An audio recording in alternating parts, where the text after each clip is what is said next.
are here with Paul in Lake Worth. And Paul, you weren't always in Florida, right? No, I'm from a little town called Brooklyn, New York. Oh, I think I've heard of it. So how long have you been in Florida? I moved down here, I think it was 2004.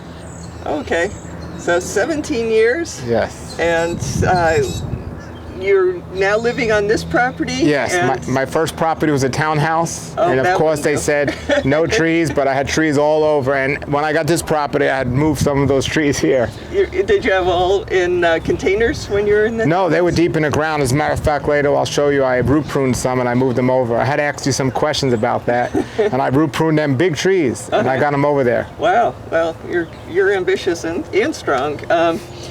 So this is your front yard, and you have all sorts of things growing here. We've got a Jaboticaba. That's a red Jobo. That's a red one, and it's always fruiting. It's great, yeah. And these fruit all the time. The black ones, there's a black one behind you, and those, as you know, they take a long time to fruit, and they fruit maybe once or twice a year. But the red ones, I mean, when they get this size, they're always fruiting. They're wonderful. And they only take 3 years to fruit. Yeah, you're great. I have one that's probably about 2 years old, so maybe next year I can compare notes. And so you had a couple of big palm trees when you moved up here, and you had a different vision. Right where you're standing, there were some palm trees, and then there's some bushes here and some palm trees there. I just took those out. There wasn't even a fence. And then I just put the trees in, and then I figured I better get a fence. Yeah, you have fruit. It's nice to be able to eat some of the fruit that you grow. And so here we have, is it 3 Jaboticaba? No, the other Jaboticaba is in the front here. Okay, yes. It's a great fruit to have up front because it puts out so many little grapes. A lot of people don't know what it is, but even if they take it, they can't take too many at one time. Yeah, and it's a decorative plant. I like that. We have sapodilla. Yeah, what's very interesting about this property is, you know, I'm in a neighborhood where people might help themselves to certain fruit, especially mangoes, so I don't try to have too many mangoes up front, the obvious things.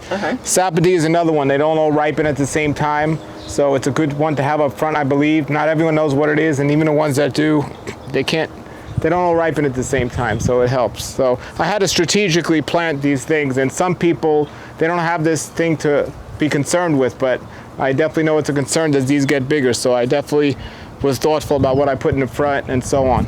Yeah, that's great.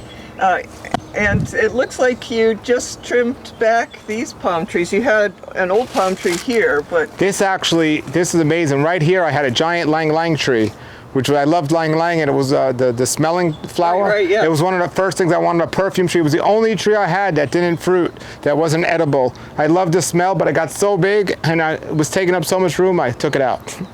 Now that I'm looking at this Jaboticaba from this angle, I'm seeing actual fruit. So oh yes, help yourself. No, okay. Well, it's we've got the green ones and some ripe ones here, so that's fun. And you get fruit. How many months out of the year from this, you think? This is maybe the third bloom in the last, I don't know, 6 months, believe it or not. Oh, great. I can't pick them soon enough. Just a couple of days ago, this tree was loaded, and I took a whole bunch of them. This is one that, no, actually it's attached. I thought it was there you go. On the soil, but it was on the soil, but it was attached to the tree on the soil. Yeah. So yeah, these are wonderful. You like one? There you go. Yeah, so there's some of that fruit. And then you have carambola. Yeah, I just cut that back. I'm trying to keep all my trees not too tall, so I just cut that one back, but it's loaded every year. It's a great. And then tell me what you did here. You've got 3 coconut palm trunks that you've used to be trees. Yes. When I first moved here, I mean, coconuts were the thing I was most excited about, and I wanted at one time plant my whole property with just coconuts. I'm glad I didn't, because I love coconuts, but I have these coconut trees. I had some more there that I cut out. I tried to get the short coconut trees, but they still grow tall, and they grew too tall, and so tall that it prevented me from planting around it, because when the coconuts fell, or if I took them down, it could break some stuff. So I made a decision to cut these trees and grow them farther out next time. So. Yeah. And so you're taking advantage of the trunk and put dragon fruit on. Growing dragon fruit up all these, yes. Yes, and this will remain here for a while. So as long as this is here, I got the dragon fruit going up. Well, that's great. Yes. So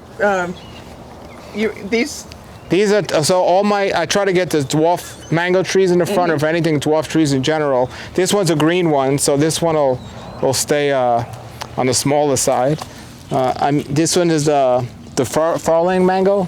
Farland? Yeah. Yeah, so it stays green. The Vietnam mangoes are good up front because people don't think they're ripe. Thunder mango. Yeah. You know that? No. Is if you don't pick it before it starts maturing, it sounds like thunder as it cracks. Very loud noise. Wow. So you want to make sure you stay on top of picking that one because it can like get dogs all riled up in the neighborhood. You know, really? It's a loud sound is what I hear. Interesting. And then I have pickering as well in the front here. I know these can get big if you let them, but they're called the dwarf mangoes, but you can keep them small. So. Yeah, you definitely can make them bushes, sort of. Yeah, and then I have here the cogswall. Yeah. And that's, for the mangoes up front, that's all I have. And then that's the biggest I'm going to let that avocado get. I have several different avocados. Wait, what kind of avocado is that? This one is a Negro, I believe. Negro? Yeah. And then Negro? Yeah. And then you have a Camito here? Yeah, I have miracle fruits all over the yard. I love them. Yeah, I got this is a green, purple Camito, and I have a green one there.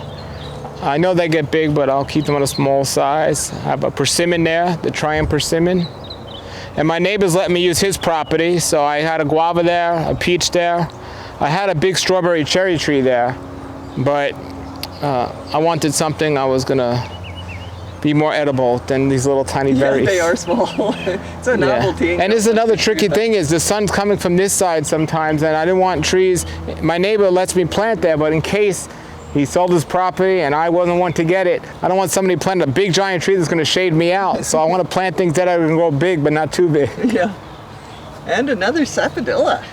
Yes, this one's great. This is a Molex, and these are wonderful. The size and everything in there is wonderful.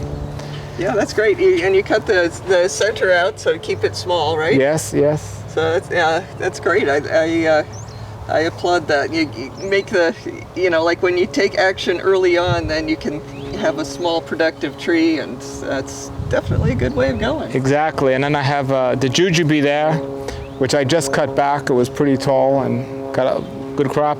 I just put an ackee there. And I have a big ackee tree at another property, and it's I love it. I eat it raw, and I love it. Moringa. Yes, and moringa. Yeah, I got a seedling of a black zapote growing there. I'm gonna figure out what I'll do with that, but. Yeah, that might be a little bit close to the house, but. Yeah, it's they just. like to grow. Just from a seed. But yeah, it's a beautiful tree. Yes. But yeah, that's great. So. I think thanks for showing us your front yard. Well, we got another side of the front yard yet. Oh yeah, darn it. This is a butterscotch sapodilla, which I'm really excited about. I'm hearing a lot of great things about them getting really big. Yeah, there's a huge demand for that particular variety. So, yes. Have you tasted it? I haven't tasted it, but I got 3 of them. So. Yes. So you went on reputation alone. Huh? I have good resources that tell me what they love, and I trust them. So. Yeah, this is a white zapote. I have 3 white zapotes. One of my favorite fruits. So this is one of them. This is the bigger one. Redlands or what? No, I have a Redlands over there. This is, I forget the name, but it's the ones that grow really big, but they're not as sweet. I have everything written down. These are my Akuma Chalmers over here. Yeah, oh, here's 2 more green mangoes, as you can tell. I know you like those. This Malika. Yeah. And there's Neelam behind you. Yeah. Here's a Mame. Is that Pantene? Yes. So I cut that. It was getting tall. Yeah.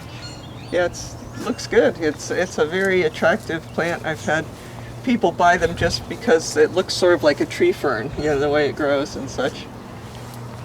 Then we have.